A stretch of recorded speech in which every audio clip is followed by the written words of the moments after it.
Hello and welcome to MedMind Spectrum. In this tutorial, we shall discuss about anatomy of the rib cage.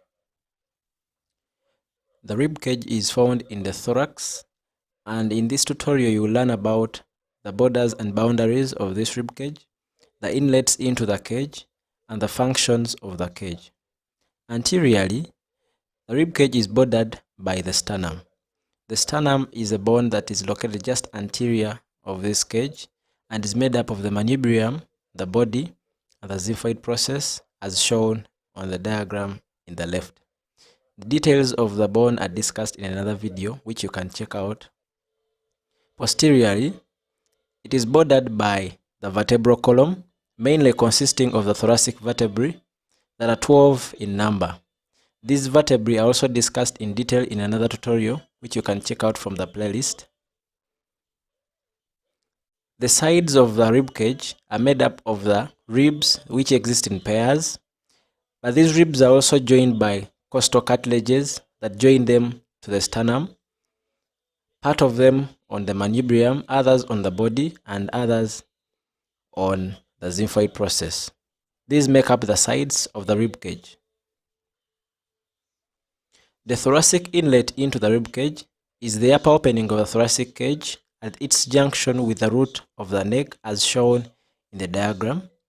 Its boundaries, as you can see, are the first pairs of ribs, the left and the right, the upper border of the manubrium anteriorly, and posteriorly the body of the first thoracic vertebra. It is usually closed by the suprapleural membrane, which is sometimes pierced by certain structures. The details are also in another tutorial about the thoracic inlet. You can check out for it. The thoracic outlet is one that exists on the lower end of the cage. As you can see in the diagram, it is a lower opening of the thoracic cage at its junction with the abdomen. Its boundaries are the xiphoid process anteriorly, the T12 or the 12 thoracic vertebrae, 11th and 12th ribs posteriorly, and the sides are covered by the costal cartilages that are usually fused. These are 7th, 8th, 9th, and 10th costal cartilages, and this opening or outlet is usually covered by the diaphragm, which separates the abdominal viscera from the thoracic viscera. It is sometimes pierced by structures. The details of this one are also explained in another tutorial, which you can check out from the playlist. Lastly, the functions of this cage.